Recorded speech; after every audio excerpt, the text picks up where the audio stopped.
All right, welcome back, everyone. Episode 31, Amanda. Episode 31. I'm Billy.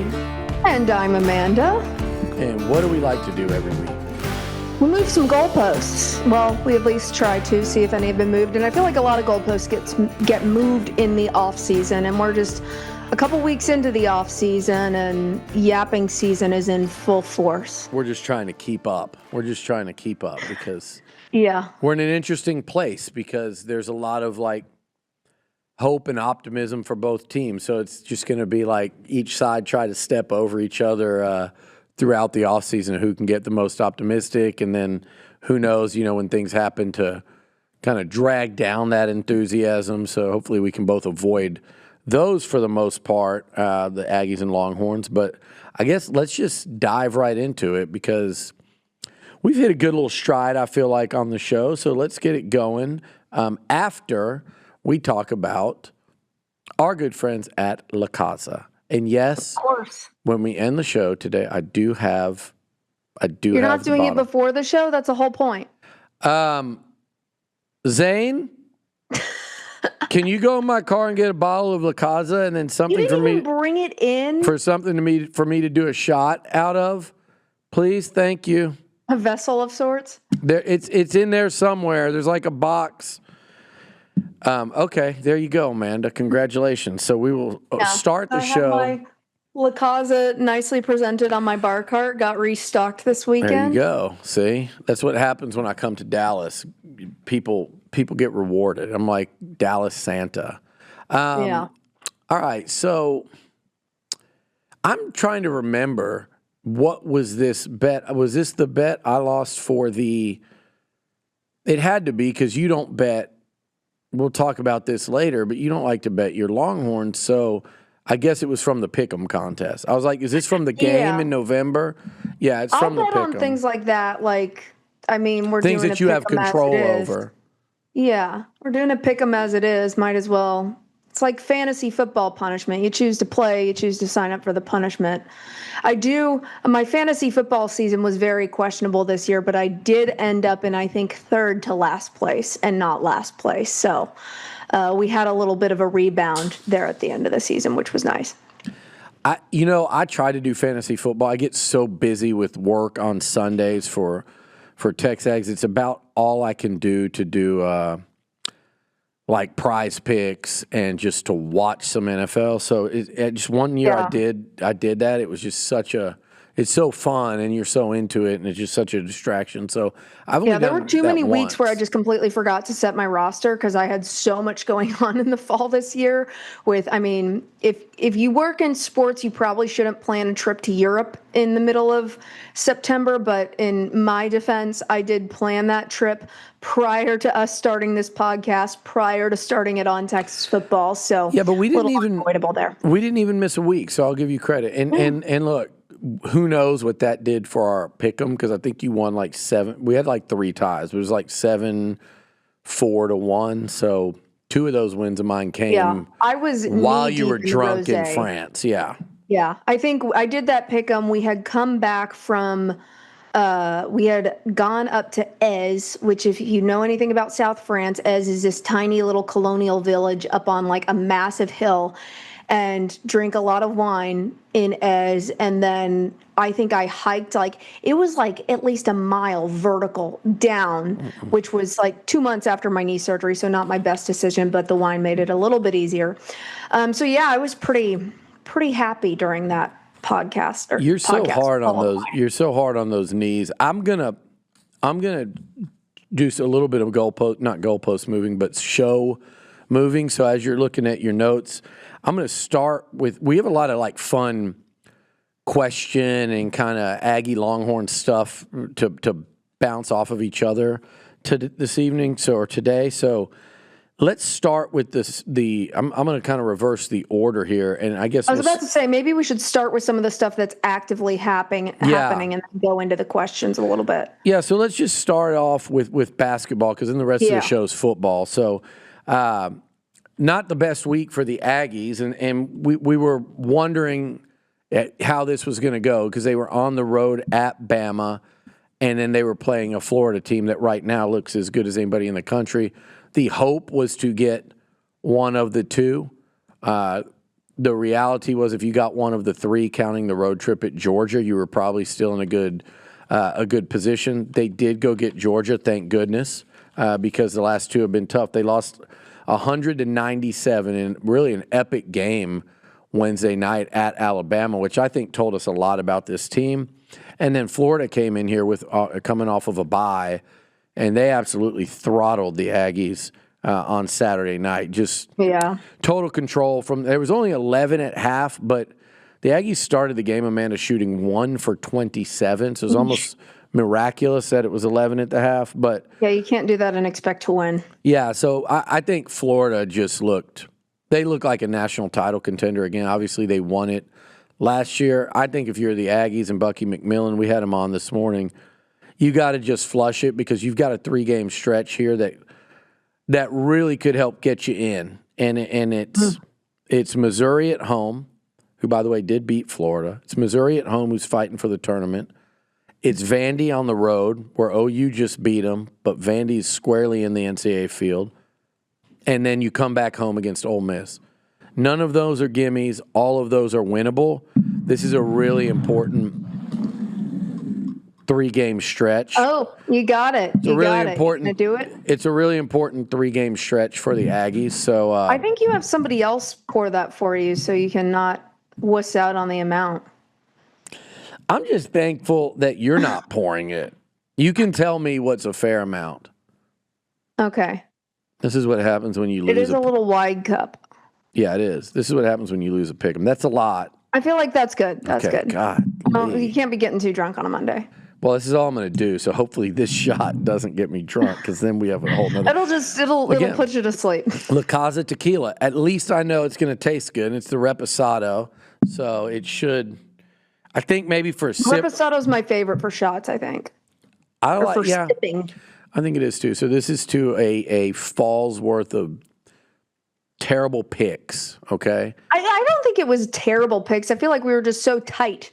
Like, we were pretty close on those pick-ems. Yeah, most weeks. Like, you lost, like, I don't know. It's not like you went, like, 1 in however many. I think we were both hovering. Because, actually, you won the year pick by, like, 2 picks for the whole season. Yeah, we were tied for a bit. Yeah, so it was pretty even. But anyway, here goes. Congratulations. I hope you and everyone else that likes to see me tortured. But thank God that it's La Casa. Yeah, I mean, could be a lot worse. There you go. Ooh. The post-tequila face is always lovely. I do like the aftertaste. It went down. Despite his face. It went down pretty smooth. There you go. That was a big shot for not drinking the rest of the night and having nothing before that. That was a.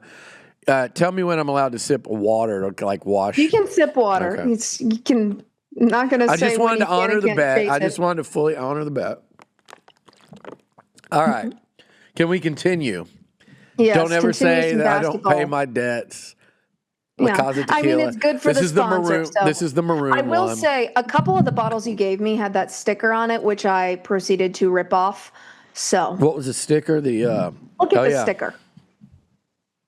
You can't have that in the house. Is that what it is? No, I can't hand that out at a Texas tailgate. Come on. No, absolutely not. You want to appeal to from a business standard. You want to appeal to a broad audience. So had to think of my audience if I'm sharing my tequila with anybody, which I'm sure the owners of La Casa would appreciate. They don't want Longhorns to just say no to the tequila because it's made by an Aggie. The spirit of the wild. All that does is make me want to come up to Dallas and us all do another Las Palmas day where we need to get La Casa in Las Palmas, and then it's like go time.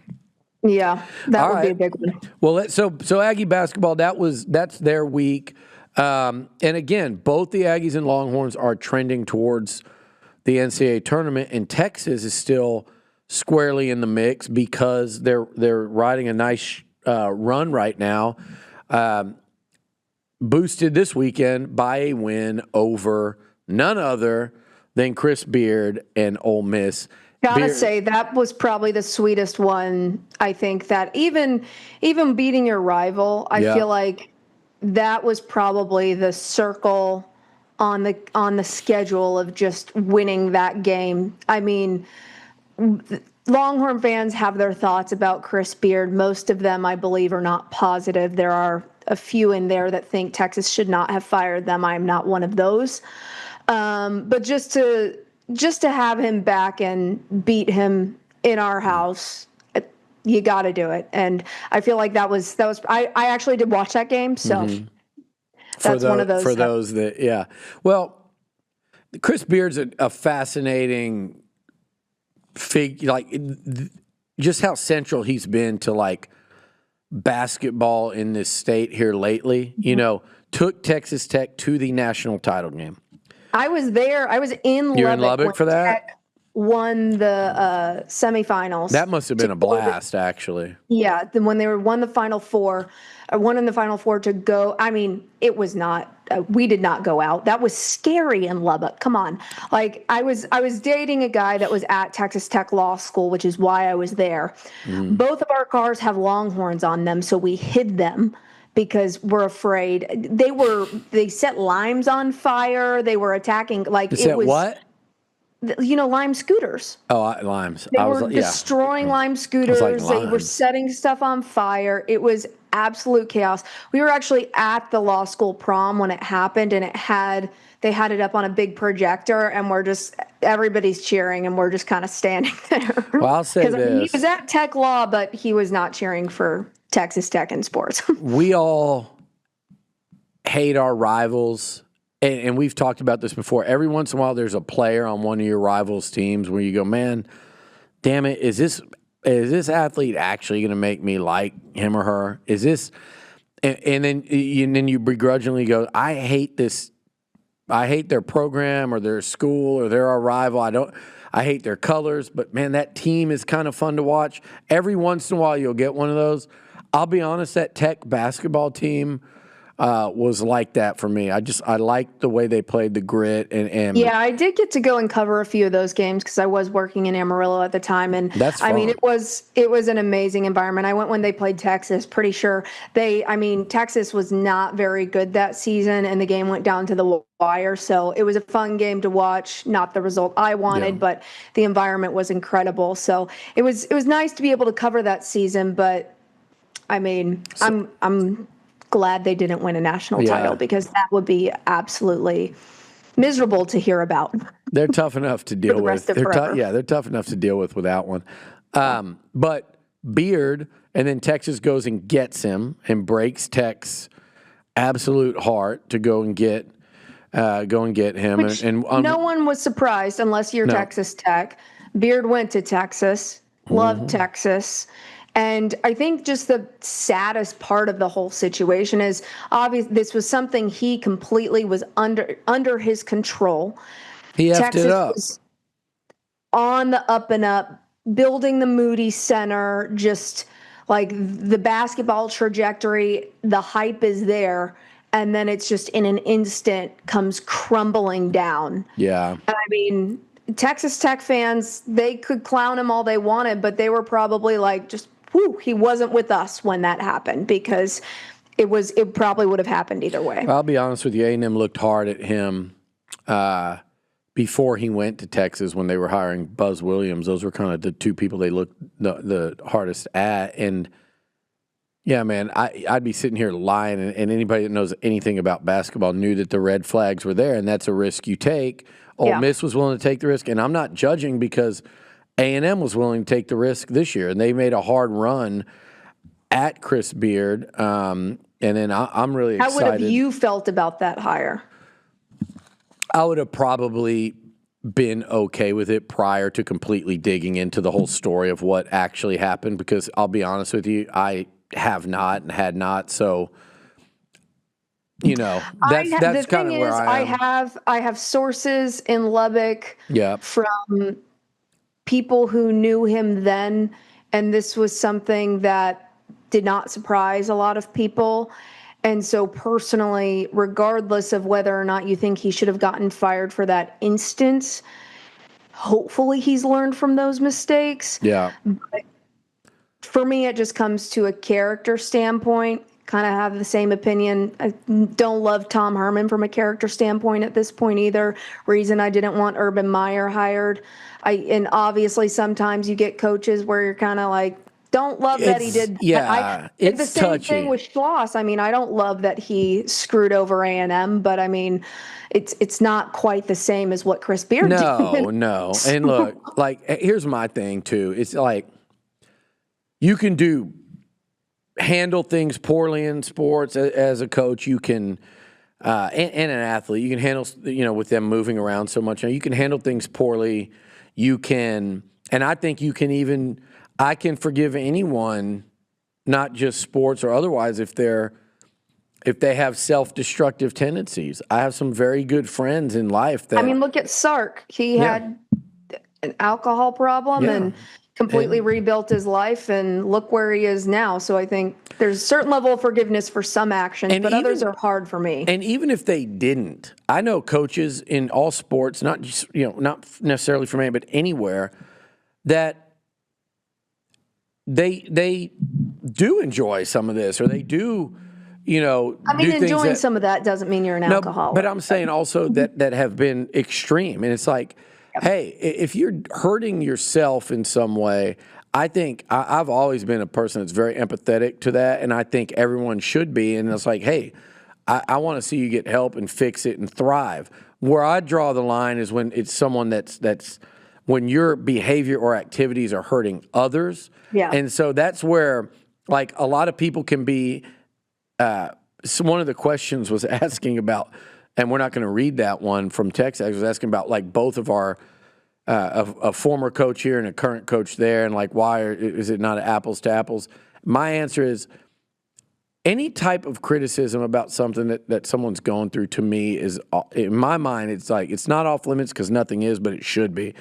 So I do think people will get on a little bit of a high horse with coaches when they shouldn't. But there is a line that you go, okay, that's a lot. I think Texas should have moved on from Beard when they did. And I think when I'm looking at basketball, I'll be the first one to say I would have said, oh, wow, go get Chris Beard. He's had a couple clean years at Ole Miss.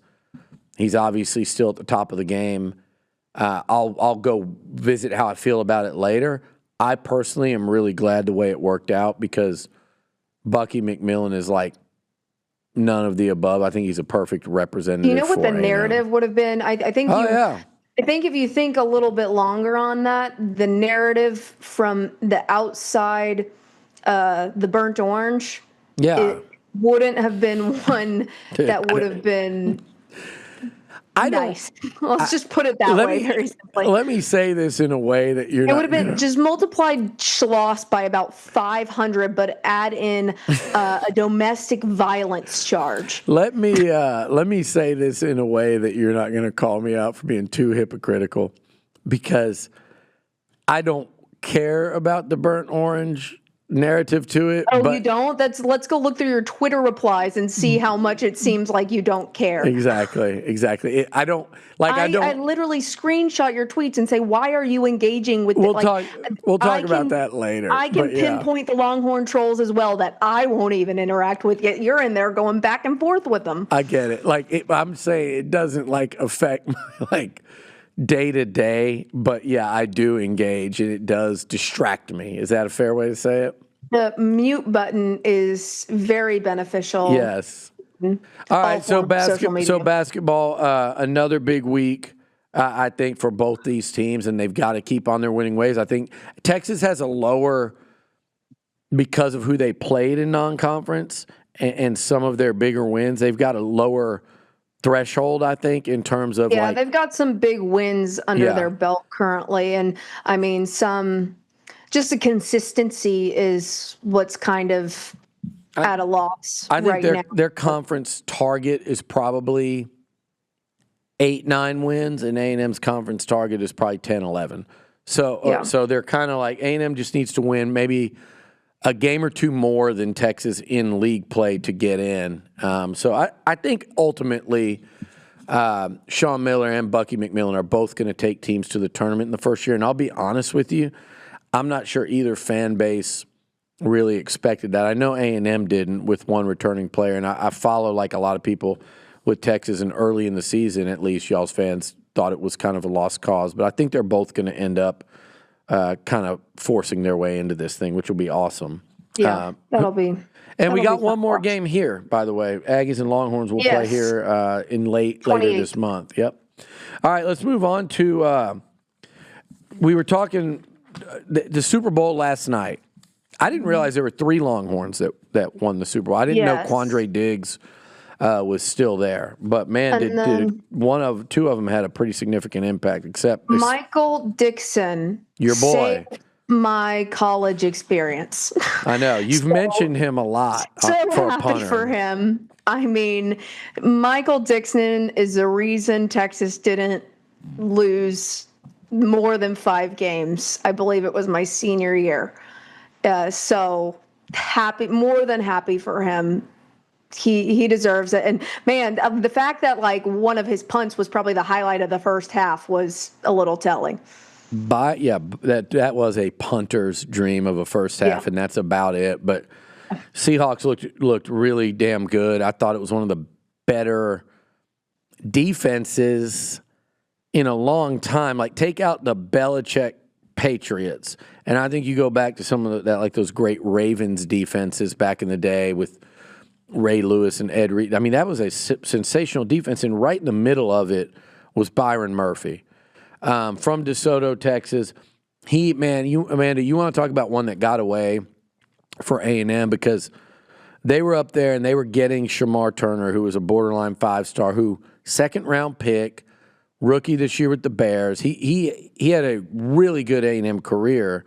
Byron Murphy was playing right alongside of him at DeSoto and came to camp here at A&M. I thought kind of whipped up on a lot of the A&M O-line commits at the camp, but he was a shorter guy, a little bit shorter arms.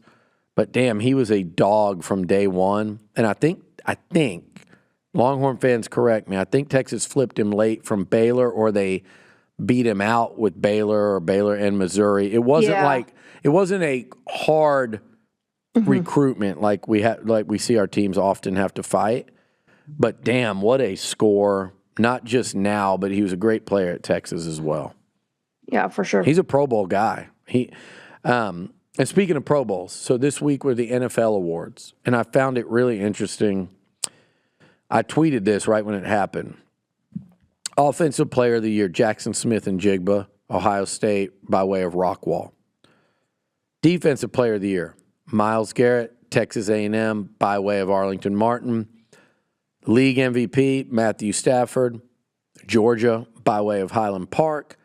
And then one of the 5 Hall of Fame inductees was Drew Brees, Austin Westlake. Had to go to Purdue because the Aggies and Longhorns didn't have the foresight at that time to see how good Drew could be despite leading Westlake to a undefeated state championship season. But Texas players damn near swept. Yeah, I was going to say that awards. The NFL awards are Dave Campbell's football's dream. Of, having plenty, just having worked there, having plenty to cover. That is true. I wonder if they were all NFL super. I wonder if they were all super teamers.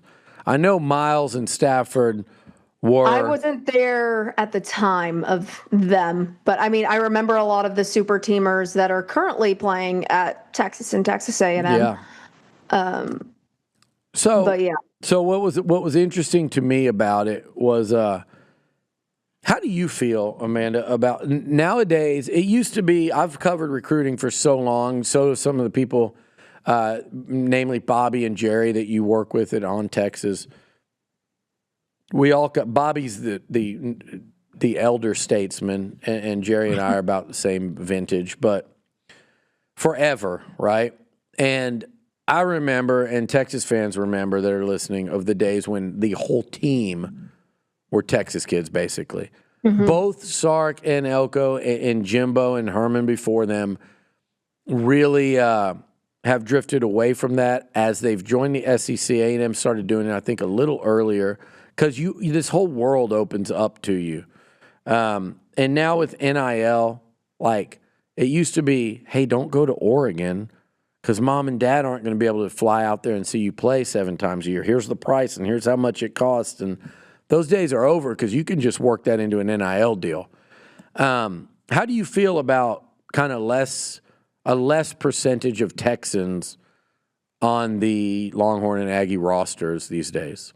I think it's just the nature of the sport because, I mean, you have the transfer portal now. I mean, there are some kids in the transfer portal that end up wanting to come home, so they're looking for a school closer to home to come back to, so they'll end up back at a school in Texas. Yeah. I mean, I'm looking at the freshman recruiting class, the 2026 recruiting class for Texas, and it's 12 out of 22 that are from Texas. So, I mean, they're still recruiting the state heavily, but I feel like you want to go get the best out there at this phase, and it's a different game than it was back then. It's just to compete at the highest level, you kind of have to broaden your horizons, but at the same time, you don't want to overlook the talent you have at home, even if it's talent that could use a little bit more development, because a lot of times, personally, I like still prioritizing the talent at home because you still kind of, in some senses, have that sense of loyalty to a program, or at least I would hope.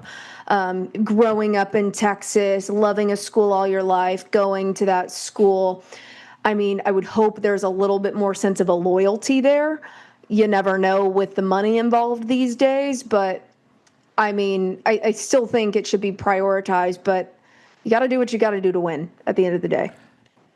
Yeah, I think that was really well said. I don't have much to add to that. I think when you've got this world that's opened up to you, whether you're Mike Elko or Steve Sarkisian, through NIL, through being a member of the Southeastern Conference, just open up that footprint. But I think with what's happened with the Pac-12, you got kids out west that maybe don't want to go play in the Big Ten and go play in cold weather and travel from Rutgers to Oregon to Happy Valley and all spots in between. And they might say, you know what, I want to go, test myself in the SEC. So that's kind of, I think, more wide open than it's ever been. And I agree with you. I think you'd be foolish to overlook. I just think as both head coaches, you got to be very on top of the talent in this state because there are some really special players that get out of state these days that if you're on top of it and you don't miss them, you're fine. Just make sure you don't miss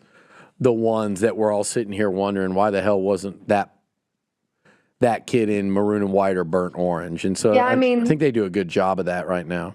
I look back because I was curious of the last time Texas had like near a 100%. I just randomly clicked on 2020, Texas football 2020 commitments. The only player in that class that was not from Texas, do you want to guess? Bijan. Yep. Wow. Isn't that crazy? You set it up where I guessed him, but you were about to talk about him, so I thought you might guess him. A funny story about Bijan, and I'll keep it quick in case I've said it, but when Coach Sumlin got fired from A&M, he was at Arizona, and his son was in high school there.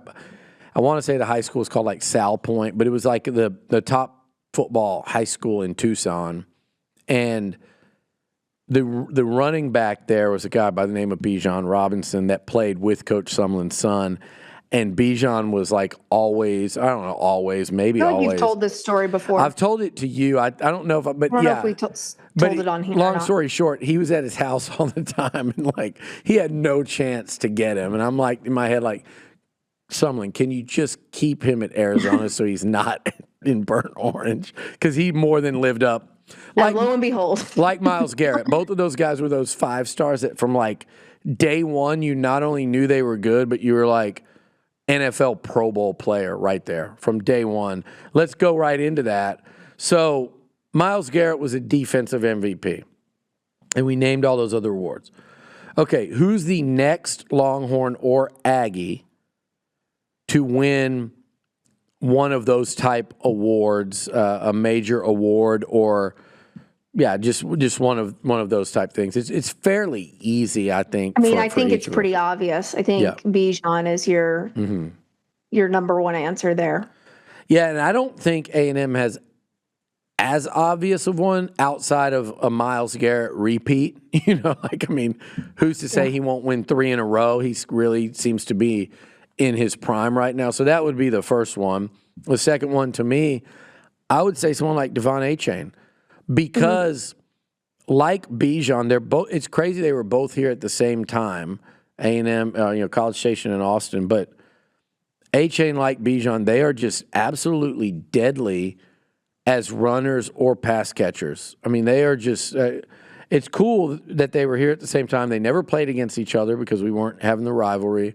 But both of them are among the best running backs in the NFL this year, and I think both of them finished in the top 5 in rushing in the National Football League. So just kind of a cool comparison right now, and I think both fan bases can be pretty proud of. So I think that was kind of – and then we said this, last thing. Most likely to win an NFL honor, any of the offense, defense, MVP, whatever you want, from the current A&M or Texas roster. Name one or two. Name two, because I know everyone knows. Everybody's going to say Arch Manning. Okay, so name one more. I think that's just kind of an expectation for a lot Manning. of people. Him, Manning. Next, I would go Cam Coleman on the current roster, because I think the expectations are sky high right now. So if you get that connection this year, if we see how that works out, then I think that could be a pretty easy answer for you. I think most would think he's a top 10, pick, especially in that offense with what he's already done and his physical gifts. For me, it's a good one. I'm talking about NFL accolades and honors. And I could also toss Colin Simmons in there. Yeah, I mean, he'll be there's going to be, you guys might have 4 top 20 picks this year. Gooseby, I don't know about that. I don't know if they'll be top 20. Gooseby, Simmons, Coleman, Arch. I mean, I guess Coleman added. I wasn't when I was the last time I was thinking about NFL draft picks. I wasn't thinking about Cam Coleman. So for the Aggies next year, not this year. You're basically asking me who I think has the highest upside. I'll be honest with you. I haven't when we wrote this down. I hadn't put. I hadn't. You didn't thought even about answer your own question. No, I would go. I would tell you a guy that a lot of people. I would say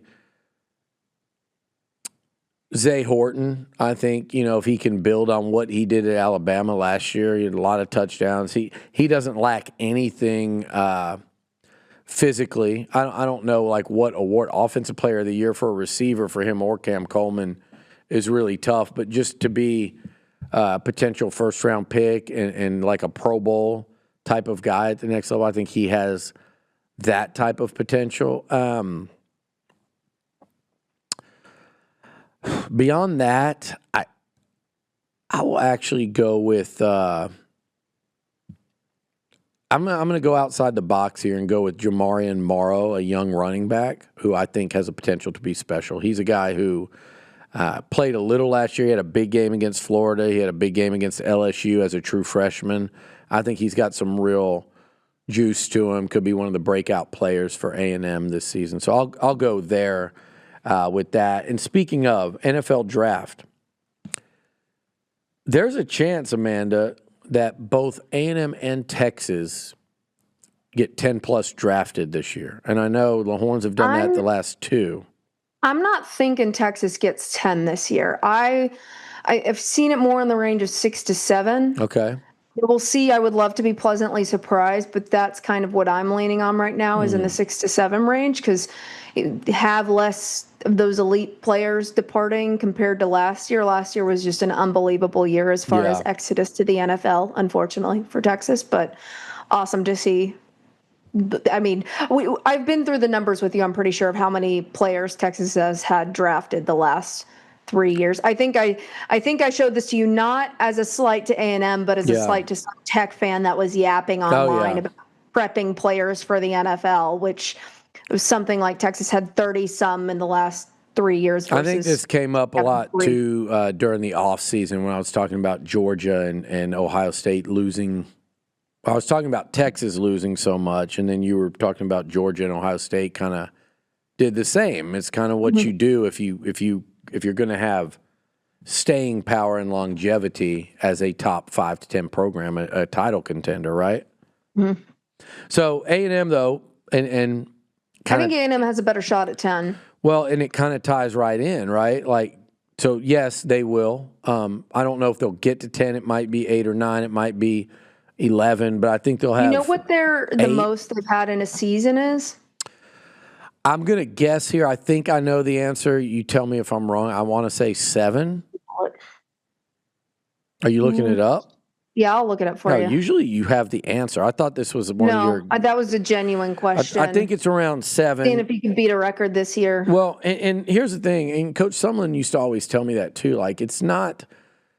Elko last year, they only had 3, and one of them came via the portal. So when he stepped foot on campus, there were 2 draft picks in his, outgoing class. And this year, there's program record 5 in the 2019 NFL draft. I would contest that. That's ChatGPT's, and they can be wrong. Yeah, so but I think it's, but I do think it's only 7. That is based. Wait, no, it says football. AI is so dumb. Sometimes. Yeah, you're relying on AI. Well, I mean, I need a quick answer. Here's the funny thing. We got 2 people back there in the back right now doing nothing. Yeah, we'll have them looking up. Cade, Zane. Google AI sucks sometimes. Let's keep going while they look it up. My guess is going to be 7, so that's my guess. But point being, I think they're going to break it this year. Again, whether it's 8 or 10 or whatever, I think they're going to break it. And they went from 3 to that number. And I've said a million times to you and to anyone that'll listen. 7. 2019 was actually 7. I'm looking at 247 Sports. So that could be the record. I don't really want to scroll back. I think it is. 2008 was 1, 2, 3, 4, 5. That was only 6. Yeah. Yeah, that sounds correct. I think it's 7. And the thing is, so if A&M goes and gets 8 to 10 this year, you've got to continue that and consistently do that. So if you guys only get 6 or 7 this year, but in the 2 years previous you had 11, 12, 13, whatever that was.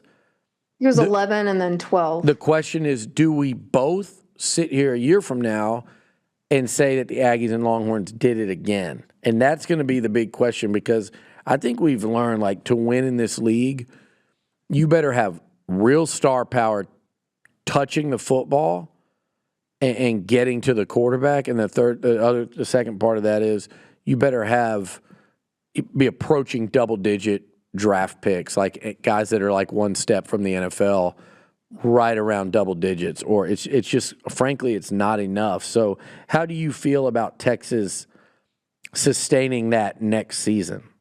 We talked about potentially 4 first-rounders, right?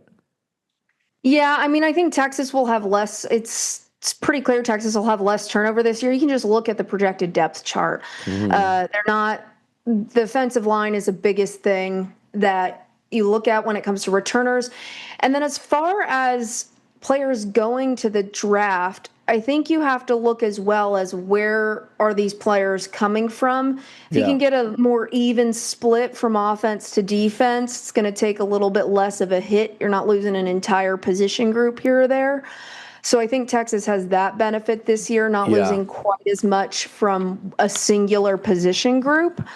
So I'm less nervous in turnover aspect. There were more unknowns going into last season than there are this season. So I think last season the unknowns were a little higher. The expectations were still up there. This year I feel like the expectations have moved up. The unknowns are a little bit lower, but there's some of them that still persist. I mean, even though Texas didn't lose as much on the offensive line, there's still question marks surrounding the offensive line because of, I mean, you're replacing 2 starters. Is the transfer portal replacements? Are they going to be, and one transfer portal player has not yet been cleared by the NCAA to return, and whole Trinidad Chambliss situation making people nervous, so who knows? Yeah, that by the way, you guys have 2 when we're breaking down later y'all's schedule, just real quick, Trinidad Chambliss at Ole Miss and Aguiar at Tennessee, like, man, that's a significant swing in like difficulty of opponent for the Longhorns in 2 games, and for A&M it's 1 with Tennessee. So we're both watching those, I think, really closely, because those are 2. If they get their way back in, those are absolutely 2 of the top 3 or 4 quarterbacks coming back in the conference this year. So definitely something for both of us to watch. And then I think that's where we're at with all this. Draft pick wise, look, you guys, I think, we named 4 potential first rounders and Wingo. Like, off the top of your head, you're already to 5. Jelani McDonald could have gone out and got drafted this year, so you certainly put him. You're already to 6 without even thinking about it. It's a much different situation than Texas was in the lull of the mid 2000s. I'm looking back at the draft pick numbers. 1 player drafted in 2016, drafted that's insane, 116th. 1 player drafted in 2017.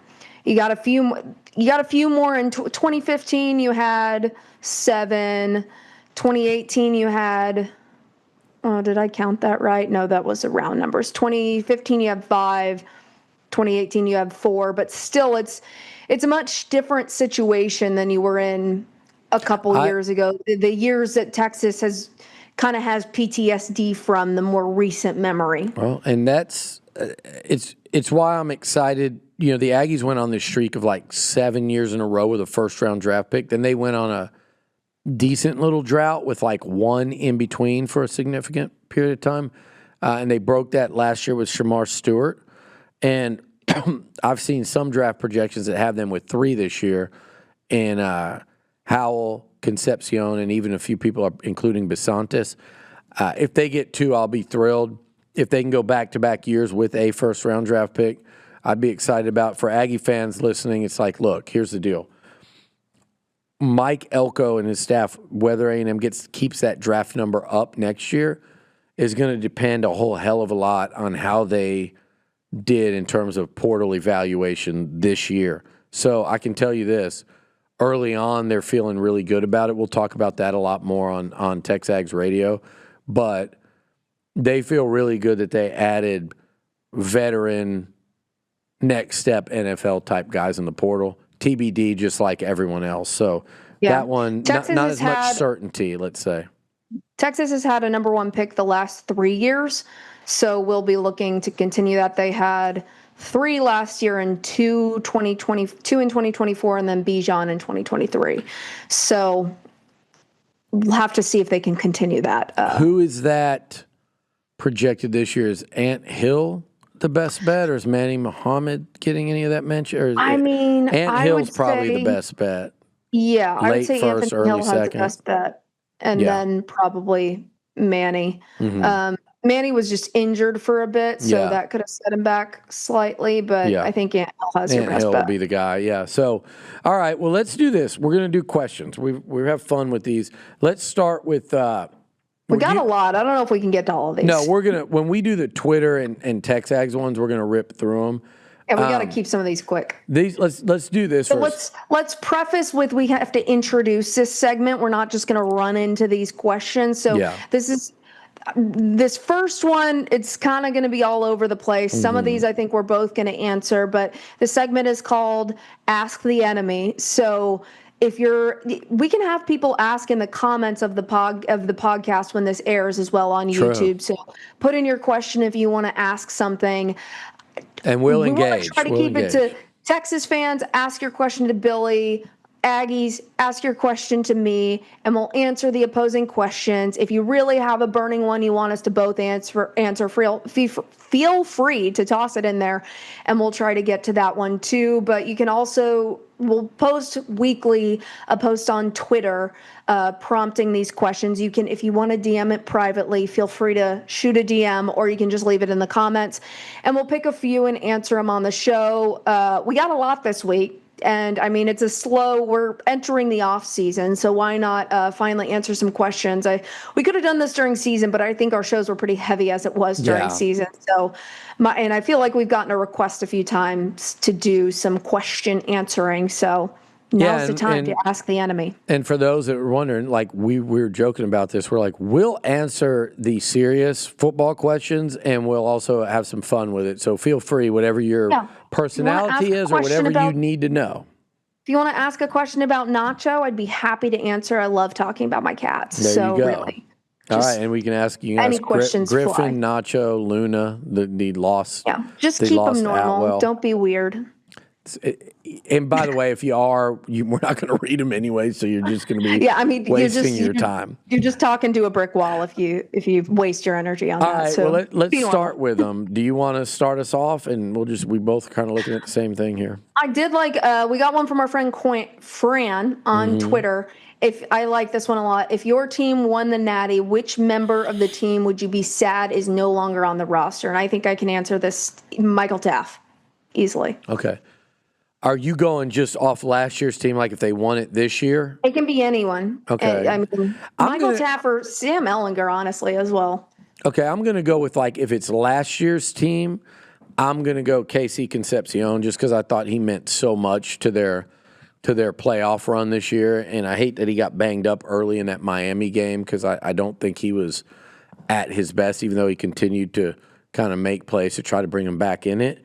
If I'm going, kind of historically, gosh, I'd say since our last national championship, I would say, other than Sam Ellinger, probably Bijan. I think Bijan, way to stick it out at a school that was not doing well when you were here.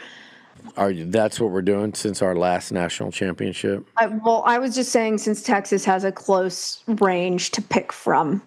But you don't have to do, that would be how about you just do since 2000? Can do the turn of the century cutoff. Okay. I said I hate you last week. I feel bad for saying that, so I'm not going to say it this week. But you know what's going through my head right now. Thank you for letting us do 2000 instead of 1939. Thank you for not saying the number. This is progress. Do you know any Aggie players from the 40s? I have met them before. A lot of them fighting in a war. I've met them before. They're really old, but and thank you for reminding us all. But it's progress. You didn't even bring up the year, so I give you credit. I was gonna say, I could have been really funny with that one, but I was trying. That was low hanging fruit. I couldn't do that. Let's say since the last conference championship, so since '98, I'm gonna go with a. I'm torn here. Johnny Manziel would absolutely be one for what he meant to, and he's been super supportive of the kids in the program ever since. I'll go him, and then I would go back to somebody like I'm torn between my number two is like a torn. It's Dan Campbell and Dat Wynn, and Johnny Manziel and I don't know. That's a tough one for me. I'll go Johnny and Dat. I think they were two of the all timers in maroon and white. Just kind of such a heart and soul thing of the program for some pretty memorable times if we're going to go since 98. So I'll go there. All right, y'all, if you're looking for a clean energy boost on game day or honestly any day, check out Catalyst Pure Performance Energy. This stuff is built for people who want energy without the junk. We're talking zero sugar, no artificial colors or flavors, no preservatives, and no artificial sweeteners. Catalyst gives you a steady, non-jittery stream of energy thanks to natural nootropics and the same caffeine as a cup of coffee, so you get focus and endurance without the crash. And the flavors, superberry, pomegranate power, orange dream, citrus spark, cherry lime charge, and grapefruit, all refreshing, never syrupy. So if you want to fuel your workouts, your late night study sessions, or your Saturday tailgates, grab Catalyst Pure Performance Energy at a store near you or on drinkcatalyst.com. Ignite your performance. Okay, right. perfect. You pick the next question. Just okay. Scroll through the list and pick one you like. What position group are you, Amanda, the most, and you could do this quick because I know you've answered this a little bit before, are you the most optimistic about and the most concerned about heading into this season for the Longhorns? I think optimistic wide receiver group. running back group. Concerned. I'll change it up a little, and I'm not going to say I'm concerned, but I'm questioning. I'm a skeptic still as the offensive line, just because that was such a critical position group last year to the success of Texas. Okay. So I really want to see that it's solidified heading into the season. Otherwise, we can talk about the secondary as far as depth goes, but I think of offensive line. Okay, somebody said, if A&M and Texas have similar NIL funding and are playing a different money ball game, are they playing a different money ball game? Is UT more willing to spend top dollar for a handful of individuals and a higher ceiling than A&M, who spreads the money out more for a higher floor and possibly more depth, fewer weak spots? I feel like we talked about this last week to a bit of an extent, so just keep it short. I'm going to quickly answer that and say I think that is too Cam Coleman focused for I think it's probably an A&M fan that asked it. Everybody was throwing money at him. That thinks Texas threw more. Everybody threw money. I think Tech probably threw more than Texas. Tech probably threw the most. And I don't really care who threw more out of A&M or Texas, because I think Cam picked Texas because that was ultimately the pick. And I think whoever did more or less, it was so close it really didn't matter. My answer is this. I think you're a little bit misguided if you think the approaches are very much different anymore. I think a year ago they were probably pretty different if you just looked at the numbers of players and the approach. I think this year Elko and Sark had a very similar approach to how they were going to use the portal to build their roster. And I think they have certain guys where they'll go way up, and they have certain players in positions where there's kind of like, okay, that's a little too rich for my blood. And I'll give you an example. I think both coaches and both programs tapped out.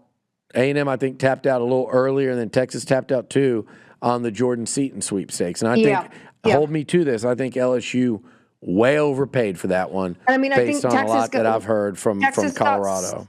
Somebody else that they thought to be a little cheaper that could fill that role that Jordan Seaton did. So, I think just everybody's adjusting their game based on how the game is changing as far as that goes. Next one from Twitter. We got this from a few different people asking if we would bet on the baseball series to wear the opposing team's colors. Our girl Ingrid was one of them. Had a long-standing. I have bet on a Texas game once and I lost, and it was OU, and I don't want to do it again. My thing is, I have so much emotionally invested in Texas football as it is. I, one, don't want to add financial depression to that. Two, don't want to add a level of embarrassment to that. So the emotional depression is enough for me. Yeah. I'll bet on games I'm not emotionally invested in. Listen, but that's my standard. No, I will not be wearing maroon. That picture lasts forever, first of all. And second of all, you got a picture of me last year doing a thumbs down after that was your own mistake. Well, that was before the game, though. That was football. Are you talking about baseball? Football, I did it because it's a thumbs down. It was a thumbs down at you. You were Peyton. Doing this. Yeah, it was like a thumbs down at y'all. And then the year at baseball, I did it because I was like, yeah, I hate this outcome. And you got me both times because it looks like I'm like literally like. Instead of horns down, thumbs down. Like I'm doing, you won't catch a picture of me doing horns down unless I'm like mid putting it up. You have those pictures. You have the one of the horns right in my face after that baseball series that got you a million cajillion likes. So I'm not going to risk wearing burnt orange. And part of me, as much as I'd like to pretend I would take the bet now that you've said that you wouldn't, I don't want to go down that road and then you flip it and say, okay, so we're both in agreement here. We ain't doing it. I will say, we can bet a tequila shot. La Casa, they're a sponsor. What would really make you not want to do it is there's a guy from the ticket that Peyton just supplied with Corby. Supplies, for his bet he lost, I guess, and it included a fuzzy Longhorn onesie, and he is a massive OU fan. He also had the option of wearing a Longhorn burnt orange tutu, which I think he did a hard no on that one. There was a no cross-dressing rule. in that bet. So I don't think you want to be seen in a Longhorn onesie, though I have one if you ever want to borrow it. Okay, well, I want to add, no, I thank you, but no thanks. I do want to ask you, we'll do a couple of more. Someone did ask you, and they said, how many Heismans is Arch going to win next year? 35. He's winning all of them. How many can you win in one season? They're just going to keep giving them to him. They're just going to keep handing them. Okay, here's one. It's one I think is kind of interesting because I know you were a Ewers fan, and where you felt like people were too hard on him. They said, how far would Texas have gone last year if they had kept Ewers? Just as far. Ewers had a fantastic Same offensive line, line. is that what you're saying? Yeah. Yeah. I mean, he'd be dealing with the same issues Arch was dealing with, and Yeah. I honestly think Arch was a little better under pressure than he was. So obviously it was a learning curve for Arch. He had to be willing to I think Ewers would have gotten hurt. Ewers was he took prone. That's true. He hurt his oblique. He had a bum ankle at one point. I think he would have ended up injured, and we would have seen Arch anyways.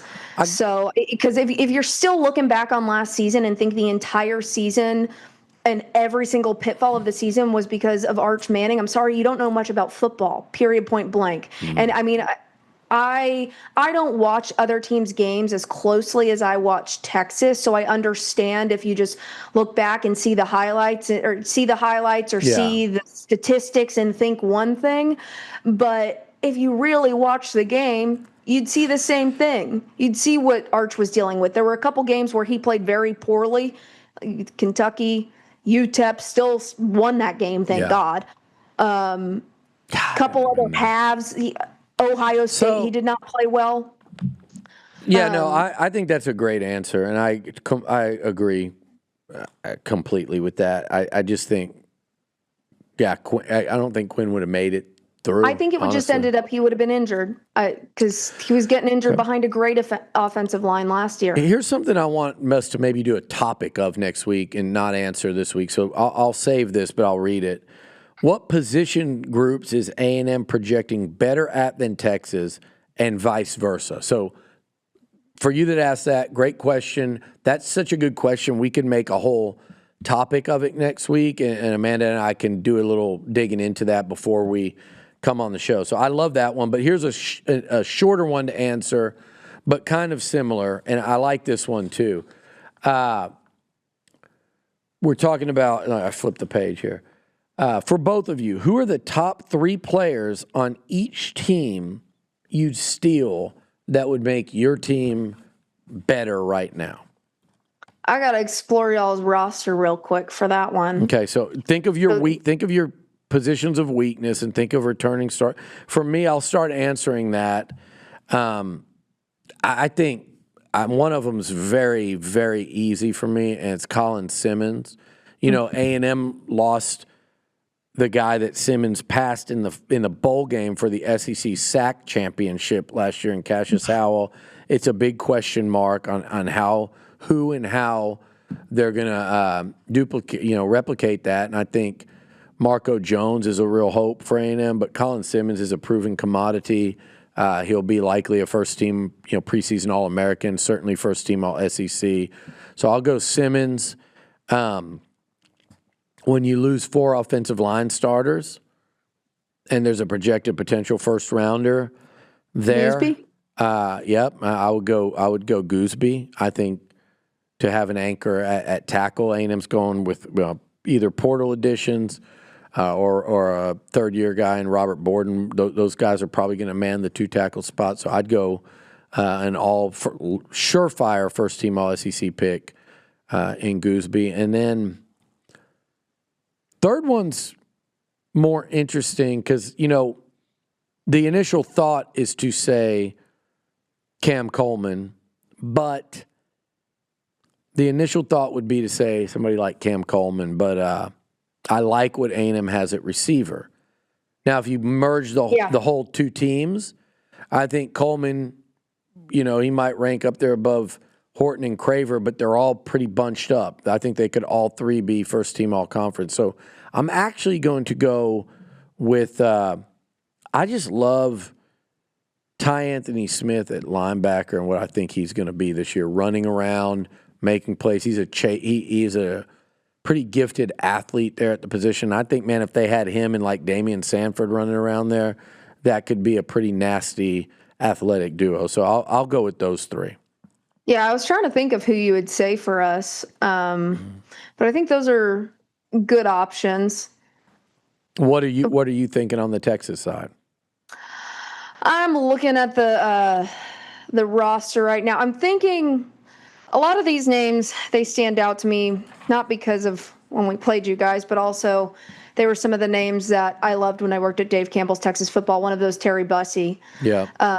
Just one of those ones that Texas missed out on that I really wish he had gone to Texas. Another one of those is, where'd he go? DJ Hicks. That's another big one for me. And then Dalton Brooks. I think those were all Whataburger super team players. Yeah.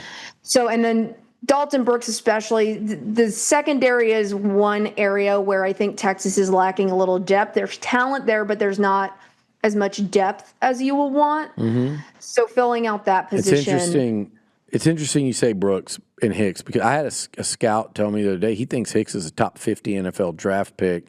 And then in Dalton Brooks, I've always said, Amanda, if there's a player with more upside on the A&M defense, in terms of NFL, and I'd like to see him, because those are ones special. I've been tracking since they went to college and made their selection, because they're ones that are like, I was a bit, they're like the Ty Anthony Smith and the Anthony Hill for you that I wish they had in burnt orange. Well, so those are my three. Let's wrap it up. We got questions, and we're going to answer each other's questions, and we're going to keep it quick. We're going to have a 60-second timer on each, so this will be a little max 5-minute segment. So I'm going to start the timer. I got to go back to my questions. Where are they? Okay. Oh, I didn't even put in my questions for you. So.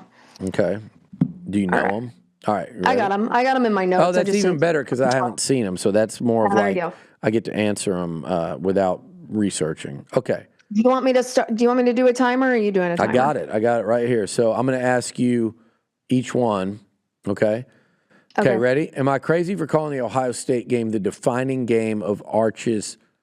I understand, like, if they go to the playoffs, they all get bigger. But I'm saying, like, of his career through this regular season, do you think that Ohio State game is going to be the defining one in Austin in September against Julian Sand? I don't think you're crazy for saying that. I don't think that's a wild take at all. I don't think it'll end up being the defining game of his career, because seasons are long. Yeah. It is probably one of the biggest profile games Texas has had at DKR since Alabama. Since, I mean, A&M was a very high profile game last year, obviously, but I'm thinking more other than rival games that are going to be big regardless of however each team is playing. I don't think you're crazy. I could see where you would consider it to be that, but the season is long and a lot could happen. And you have a lot of games on that schedule that are going to be very season defining, especially some of those road game environments. So there's my answer. 1:03. That was really strong by you. Okay. Replacing Michael Taft, Ant Hill, 2 years ago, Jahdae Barron, Manny Muhammad, Makuba. A lot of players on defense. You can just say that. A lot of NFL early starters and high draft picks on defense. What's your level of concern? Notice I'm not saying they won't be. I'm asking you your level of concern this year. I've learned my lesson of them being elite with the turnover also at D coordinator. I'd say it's not a high level of concern, because if you look at some of the faces that you have on defense, there's a couple of new faces, but if you look at the returners, you have Colin Simmons, you have Ty Anthony Smith, Jelani McDonald, Xavier Filsami, Grayson Littleton's, and you have a lot of young players that are up and coming. You have a couple really good ads in transfer players in Rasheem Biles and Bo Masco. Okay. My question is less on the players that you have on the field, the talent returning, because the talent is there. There's a couple positions that lack a little bit of depth, but you have an entire new defensive system under Will Muschamp. So my question lies a little bit more with the coaching staff and how they will play this defense. Interesting answer. I like that. Okay. And I agree with you. I think they should. That's actually a great, I didn't even think about that, to be honest with you. Like, that the talent's there, the regardless of who left. transition. Yeah, and you're not comparing it to last year's Texas defense. You're comparing it to the offenses you're playing against and to the rest of the defenses in the SEC. So, yeah, I mean, Will Muschamp is going to be, I think, y'all's X factor, maybe more so than any. It's not even him. It's how well can he handle making the transition easy for these terrific players. The optimism is high there, but it's obviously a question mark. Okay. And then finally, what is your cutoff, Amanda, for a successful season this year? Forget about what everyone else is saying in those areas. Is it a playoff berth? Is it an SEC title? Is it a return to the Final Four? What are you going to walk away with next year? And I know there's other factors in, but as we sit here today, when you say this is what I think the minimum accomplishment for this team needs to be. My cutoff is a playoff berth and a playoff win, singular playoff win. I think you have to show progress from the previous season. I know a lot of people are going to say national championship or bust, and obviously I think that's a fair expectation considering where we're at with Steve Sarkisian and the talent you have on this roster and the fact that it's likely Arch Manning's last season and the tools you picked up in the transfer portal, the money you've spent, everything that's gone into that roster. I understand if that's the expectation. I think you can call a playoff win a success. I think making it to the playoffs and losing in the first round, I don't think that's acceptable. So I think the hot seat would be there even if he made it to the playoffs. So you lose that first game. Yeah. I think it's fair to have a hot seat there. Okay. I will say you are definitely more apt to put someone on the hot seat than me. We've established that. Also, you have to win the games you're supposed to win this year. For sure. Which you did not do last year. You did not win the games you were supposed to win.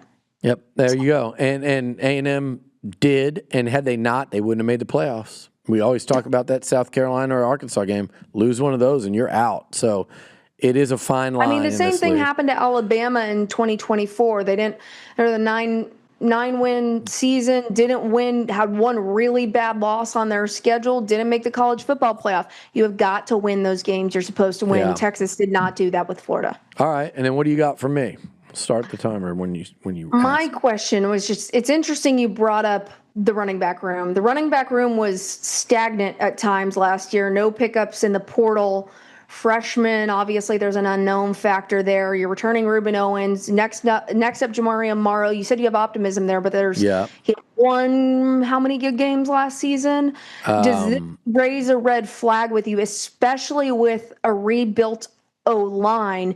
Texas was in a similar situation last year with a rebuilt O-line, and you have a very youthful running back room, with the exception of Ruben Owens. You're asking like my level of concern with it? Yes. It's there. I'm certainly look, Ruben Owens is a guy that I think gets a little underrated, and he didn't play well at Texas, and that kind of, that's going to stand out for. Wasn't he injured too? Ruben was injured at times last year. They missed a lot when Le'Veon Moss went down. But I've talked to you about it on air and off. They didn't run the ball. When we always break down Marcel, they didn't block as well. They didn't run the ball as well against South Carolina, Texas, and Miami, and really not very well at all. And I do think we don't talk about that enough in terms of its effect on how Marcel played, staying behind the chains. So they can't do that again this year, right, if you want to have the same level of success. So Moss was by far and away their best last year, and they had other veterans in E.J. Smith and Amari Daniels. This year, Ruben Owens is the only veteran. I mentioned Morrow. I think he needs to be a breakout player for A&M this year. Ruben Owens could be one of these, if you want to circle like a wild card guy on the team. It's like, okay, are you going to be a consistent, stable presence for this backfield, or are you going to be more flashy than you were when at times you showed it, but are you going to do that more often and become this 1,000-yard back? So Ruben's a wild card. Remember these names, and you talk a lot about Texas football. You're way over a minute at this point. Are you timing me? Because I forgot to time myself. Okay. Yeah, you're at. Okay. I started halfway through, and you're at 55. Here are the names. KJ Edwards, everyone knows him in the state of Texas, from Carthage. I think he is going to be the most impactful true freshman at Texas A&M this year. And then Carson Baker, who they got very late, flipped him from Florida late in the game. So, but keep an eye on KJ Edwards, and if you're not familiar in your Longhorn, Jamarian Morrow. Go ahead. Okay, 116 at halfway through. That wasn't okay. Probably closer to 2 minutes. Go ahead. What do you got? Next question. What is your make or break position group? What position group is going to kill this team or let it have another 11-win season? Okay. I as much as I want to say O-line, I'm going to give them a slight benefit of the doubt, and I'm going to say because they went and signed 4 SEC starters, they returned 1, and they've got other guys. You know what, Amanda? I'm sticking with it. I was about to flip to D-line. I'm going offensive line. I think when Marcel Reed has protection, he, like any quarterback, but especially with him, he can be really damn good. I love the weapons at receiver and even tight end. None of that matters if they can't block, and I think that's my biggest position, and that was way under a minute. Look at you go. You're making up for lost time. 40 seconds. Okay, this last one's more of a fun one. Okay. Well, I don't know if it's that fun, but it's would you rather lose to Texas at home, Hold but on. you Do I need this? No, you don't need that. Lose to Texas at home, but go 10-2 overall. Obvious college football playoff berth still. Okay. Or you go 9-3 with a win over Texas to end the season, 1 loss at home to a much lesser opponent. Think very similar to the season Texas had last year, and you miss the college football playoff because of that 1 bad loss. That is such a tough question because what you didn't say is if you lose that game to Texas, you're 0-3 against the Horns since they joined the SEC with 2 that's losses. implied. With 2 losses at Kyle Field. So that definitely factors into this, but I think I hate even – see, this is why you're good because I hate even saying this. I didn't think to put you on the spot like that, but I should have known. I would take the loss and go to the playoffs. Can I add something in there? No. Oh, I'm getting a call. If you were my gonna, nightly scam call. If you were going to let me add something, I would have said if you could give me 1 playoff win, it would be a no-brainer for me. But if you're not guaranteeing me that, you don't get to guarantee playoff wins. I think I would still go back-to-back playoff berths. I would because I think you'd go into that Texas game 10-1. I think I'd go back-to-back playoffs. I'm sorry. I hate that I even answered that. I hate it. I don't hate it as much as losing a bet and having to wear burnt orange, which I would never do, but I hated that. Let's wrap up with moving goalposts. Good question, by the way. I thought that was a fun one. I'll have to remember that next time that we do need to, it doesn't all need to be serious. We need to have fun. 2 serious, 1 fun, 1 fun hypothetical. It's the off season. All right. Well, let's wrap it up with some moving goalposts. We had some, there was a lot talked about this week. My one tweet was that set you off and everyone else, and everyone tried to quote. I just put that stuff out. I don't think I've still read the comments. Everyone tried to quote tweet it, like to get their run off of it. And I was they see my quote tweet and then they try to get their. I'm telling you, they owe you royalties, dude. Like all these Longhorns on Twitter that like they're like biting your style, like they're like, oh, rude. This is a good. But all I said, I was just like replying, and they're like, damn, I said, I often wonder, like, if Vince Young doesn't score that touchdown. I got the tweet for you. I'll read it. I often wonder what the narrative from Texas fans would be had USC converted 4th and 1. Would be sitting on a 55-year drought. That's and my quote tweet was, and it still wouldn't be as bad as A&M's drought. And I knew, and like, so here's the deal, and you know me, like, of course I knew that, and I knew what the replies were going to be, but the thing was honest. It was like, hey, I always think about it. I don't like sit there and dwell on it, and they're like, oh, you're thinking of your rival. The first reply was, how did he walk into that one? Yeah, well, it's like, I sometimes know I'm walking in, I'm like, I don't really care because it was an honest thought of like, hey, Texas, like Michigan, had they not, they finally won that title under Harbaugh. They had won one in so damn long, and they're blue bloods. And I don't argue about. I think Texas is blue We can blood. play this game all day. What if Colt hadn't gotten hurt in 2009? I True. mean, what if? Yeah. That I just look at that one as a big one though, where I'm like, if USC gets that first down or if they make that tackle, how much? Is that the worst day of your life? No, but look, it was like this. It was on some level. When he crossed that goal line, I think a lot of Aggies can agree with me on this, and I think a lot of sports fans can agree. When your rival does something they haven't done in, like, say, your sports watching lifetime, you finally go, well, I mean, there it's happened, and I'm still here. Yeah, so I think well. my reply was, I know it hurts when your arch rival's national championship game is considered to be one of the best college football games of all time. I thought you were going to say of my. Yeah, I mean that of sucked. all time. I mean, it's considered one of the best. What I games really of all meant time. by that is like, my God, how much different would all of our like as Aggies our trash talking existence be if you guys said 1939 and A&M fans could go, well, 1969, like what's the difference? Like, but obviously that's a big difference. And like you said, yeah, I mean, the guy our stadium was named after. Yeah. Well, it's like you said, though, the Colt McCoy thing is kind of a good. Y'all actually did it, so it doesn't matter in 05, and then there was the Colt injury. So touche. I knew what was coming, but I still had to get that off my chest anyway. And then finally, to flap your jaws. And the funny part is, you kind of alluded to it earlier, but Amanda, for those wondering, Amanda sent me a text this week with a screenshot because I was arguing with one of these trolls. And it's just funny.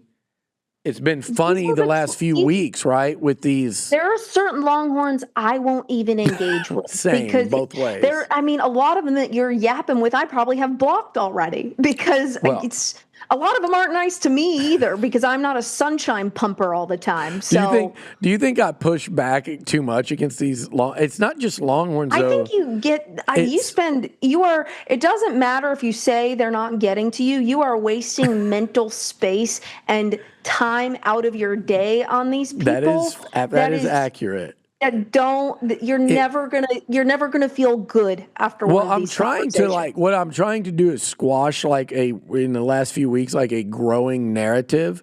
So it's like I'm plugging dams. Continuing to talk to these people isn't going to squash anything. It's just going to continue the narrative. There's that guy again who keeps on getting in fights with Longhorn fans on Twitter. That's not the narrative. The narrative is this show and these exchanges. I think two narratives are not mutually exclusive. They can. One begets the other for sure. But yeah, so I think it's funny though. I do think it's like sometimes I want to be a proud co-host of I think we started off this show where it was so based on you finding old tweets, right? Like that was the genesis of the show. We could probably pull that one out a couple times in the off season as well. Could I go dig for some? We will for sure. But I mean, that was kind of and people would say all she's doing is pulling out these, and I kept telling people, no, wait till we have games to talk about. And wait till there's football to talk about. So what's happened is there's this growing narrative amongst not just Longhorns, but that you're winning too many of these exchanges. And I keep telling people, watch the whole show. Is there a post every other week on Tex Ags? Why does Billy do this show? That one's died out. It's now become Twitter fodder, and it's certainly on the Texas site. So I'll be honest, it's motivated me in terms of these exchanges, but it's also at the same time, I'm yeah, you know what? Good, because a lot of people when we started the show were questioning one of us, and it wasn't me. It was the girl. It was the girl that hadn't done it and that didn't, sit here and run the website or whatever. So I think it's been a good little learning curve. I said this to somebody on there last week when they were kind of burying me over one of the clips. I was like, it's a great learning curve for both of us because we both kind of, I'm doing something new and you're doing something new. in different ways, right? Yeah, I mean, I've had to talk about rival fan bases throughout different portions of my career. When I Yeah. was in Amarillo, it was all about Texas Tech. When I was in UTRGV, there wasn't anything to talk about. Or in McAllen, I had UTRGV to talk about, but that wasn't really a national scale. It's so different. I sit here. Also, it was COVID, so there was nothing to talk about when I was in True. McAllen. That's like double nothing to talk about. Yeah. But look, at least my rent was cheap. the deal is, speaking of rent, we could go on a whole nother Twitter rabbit hole of you and the rent thing. I got some private DMs from some that. boomers that are stuck in 1993. Like, I have no sympathy for. Never mind. I do think it's funny though, because people try to say this as if it's like an insult to me, and I'm like, it's not. The one thing we thought was going to be fun was, instead of sitting here with all Aggies, whether it's former players, whether it's my co-hosts, employees, and friends, whatever, and talking Aggie,